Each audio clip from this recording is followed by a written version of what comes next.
Hello everyone and welcome to 3 Times a Gamer. Well, it's finally here, E3 2017.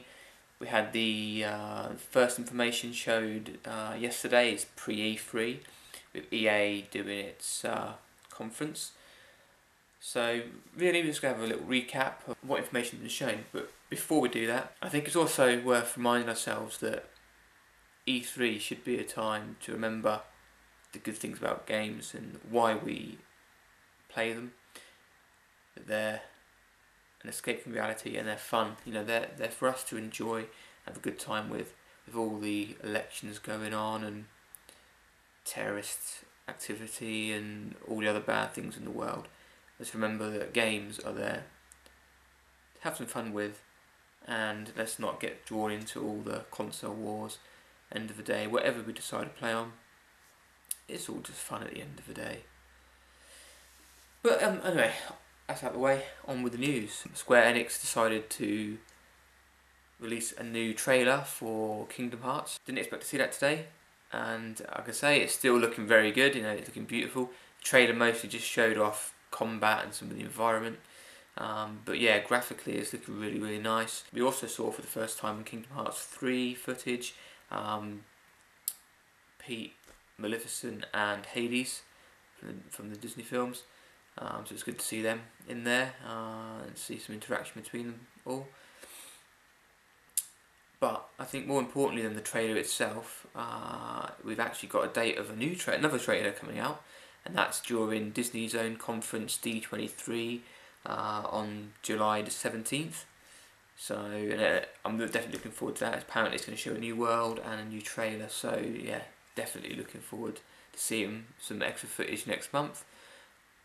Hopefully, nice to have a little bit more story detail maybe, but either way, you know, there's another trailer so soon after this one, so definitely looking forward to that. So, EA, before we get on to any of the games specifically, just want to go over their conference itself, what I thought of it. Wasn't overly impressed, to be honest. It wasn't bad, but there wasn't an awful lot shown, I don't think, this year. Mostly stuff I kind of expected to be there, albeit the odd surprise here and there, and maybe a bit more information on something I expected. Yeah, I would have liked a few more surprises to have come out of it, but oh well. There's always next year and further down the line. This year for any other games maybe, but we'll start with what I liked. The obvious big one, Star Wars Battlefront 2, showed some gameplay as well as a new trailer afterwards as well, and yeah, it's definitely looking good. I enjoyed the first Battlefront, but not as much as I enjoyed the original games. It felt very lacking. Visually, of course, lovely. To be honest, I probably wouldn't have bought it, but I was so hyped up after watching Star Wars Force Awakens that I had to go and get it. So, and I've enjoyed playing it. It has a lot of faults, but from what I've seen, what they've shown of the Battlefront 2, it looks like they've addressed a lot of the criticisms they had, and looks like they're actually trying to address them and make a more cohesive, stronger game. It looks like they've got a lot of content in this as well. Obviously, you've got the classic Star Wars, as you always do have, but you've also got the prequels back into it now, as well as from the new Star Wars universe films as well. So yeah, definitely looking forward to that. I think it's November 17th it's being released. They've also said that DLC, post-game DLC is free, which I find amazing for EA to be doing that. You know, this is the company in the past that decided to put multiplayer passes in with the games you bought, so you had to buy them separately if you bought them second hand. So yeah, I'm surprised to see them following suit of the likes of Overwatch and that kind of thing. So yeah, definitely looking forward to it. So they showed off an extended gameplay footage of like the Naboo battle. I like now that you could spend points in the middle of a match to earn heroes or ships rather than being pickups. I still kind of wish you had points of the map you could just go and get in vehicles, a bit like Halo. But yeah, definitely a step up from the last game. It's good to see dogfights going on in the air while you got your other guys on the ground doing their things. So yeah, looks really good, really good. Definitely going to be picking that up. Also, as well, in the trailer, there was a very small part of single player footage shown, not gameplay, but a bit more cinematic. It doesn't really give a lot away, but it's good to know that they're still just teasing that a little bit. So yeah, definitely 100% impressed with what I've seen of Star Wars Battlefront 2. Maybe not perfect, but definitely 100% in the right direction. So yeah, I'm looking forward to that. Another game definitely looking forward to, which was a surprise, I wasn't expecting to see this, is a game called A Way Out. It's a new game by the creators of A Tale of Two Brothers, and it's a co-op only game, so either a split screen couch co-op or online co-op. So there's no single player whatsoever, and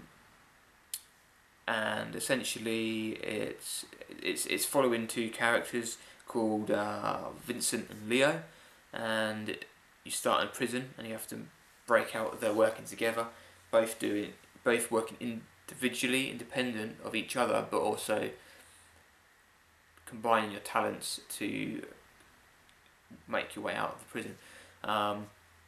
It seems one is maybe a bit more on the clever side, and one is a bit more on the physical side, I guess you could say.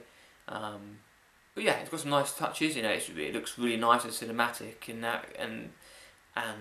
as one of the cinematics playing, it doesn't stop the other player from doing their thing. They can still move around freely while the other guys in a cutscene. So I think that's really good in my eyes. It makes it really immersive without stopping the other player from doing their own thing.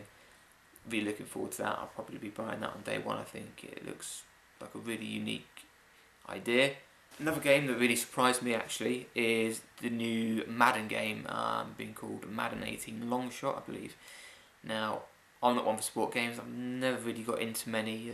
There's probably been a handful over the years that I've enjoyed, but generally I stay clear of them.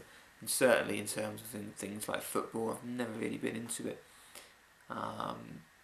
But yeah, actually, from the trailer, it's actually got me kind of interested in it. It's going cinematic route, more like a sport movie than a sport game.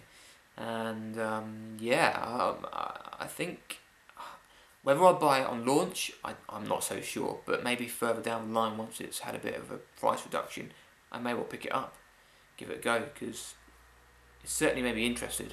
I wasn't expected to be interested in any of the EA Sports stuff. So it's a good job on them for doing that. Another surprise announcement was BioWare's new game, Anthem. Very much a teaser trailer, didn't show a lot at all, but it has promised apparently some more footage to be shown today. So I'm looking forward to seeing what it's like. I'm a little bit dubious because I wasn't impressed by Dragon Age Inquisition. I know a lot of people liked it. Fell very short for me, unfortunately. Haven't played Mass Effect Andromeda, but from what I've seen, again, it looks like a bit of a disappointment. I'm not going to say they're totally bad games, because that would be a lie, but in terms of being the quality of Dragon Age Origins and Mass Effect 1 to 3, for example, they haven't been able to achieve that lately in my eyes. Which is unfortunate, because I absolutely loved the original Mass Effect trilogy and Dragon Age Origins, so it's a real shame. But who knows? Hopefully BioWare can bring it back with this Anthem game. I'm intrigued to see what it plays like, so I'm definitely looking forward to that later today. Let's hope they can bring back the quality, because I know BioWare are capable of bringing the quality to their games. Yes, I'm really hoping that they can bring it back and show us all they've still got it. They also announced new DLC for Battlefield 1 called In the Name of the Tsar. It's going on the Russian side of things. Looks good. I haven't played Battlefield 1 myself yet. I've been wanting to pick it up because it does look like a good game. I just haven't got around to it. But looks good. A good bit of DLC, I'd say. I'm not sure on the price of it, but it looks quite good. Probably something I'd probably something I'd pick up if I owned Battlefield 1 myself. Now, the things not so good for me, obviously everyone's individual, so they might well feel completely different to me. NBA 18, not overly fussed with because I don't really play sport games, but it looks nice graphically. How much different is it to past NBA games? I'm not so sure, but I don't really play them, so it's hard for me to really truly judge. Maybe if you guys could leave comments down below regarding the NBA game, see if what you guys think, if you think it looks good or not. Same for FIFA 18 announced. Looks really nice. Looks beautiful, really. And I can see they've got all this new animation going on, using data from real players. So looks like it's definitely a step up. So if you enjoy football games, which so many people out there do, then it looks like it's one that's going to be worth picking up because it looks like a step higher. But yeah, for me, it's really hard for me to judge because I don't really play them. So again, leave your comments in below, so say what you guys think. But to me, it looks good if you like football games, but I'm just not, unfortunately. And then lastly, we have the new Need for Speed Payback. Now, I used to love Need for Speed. I love Need for Speed Underground, Underground 2, Most Wanted. I haven't really been into them since then. This new one isn't doing anything to sway my mind. I don't personally think the driving looks that great in it. It looks a bit clunky and doesn't look overly fast, even though they're doing breakneck speeds in these sport cars. It doesn't really convey that sense of speed to me, and I don't personally think the takedowns and vehicles are looking that great. Again, with this is to be a more cinematic style of game, going for the action vehicle genre in the vein of the Fast and Furious kind of films, and yeah, I'm just not feeling it. I will say, customization of vehicles look like they're back in quite a big way, so that's good. I always really enjoyed that in the Need for Speed games, so that's definitely good they're bringing that back. But in terms of the pure gameplay, it doesn't really do it for me. So let me know, guys, what you think. Whether you think it looks like a step in the right direction for the Need for Speed games or not. And that's it for all the EA conference. That's about everything they showed. So of course, next up is Microsoft's E3 conference. Really looking forward to that. I have to say, I'm really intrigued to see how the Scorpio is going to be and what the price is, because let's face it, might be a great console, but if the price isn't right, it's just not going to sell well. But we shall see. I'm definitely looking forward to it. So, guys, thanks very much for watching. Please leave some comments below of what you thought of EA's conference, as well as the new Kingdome Hearts footage.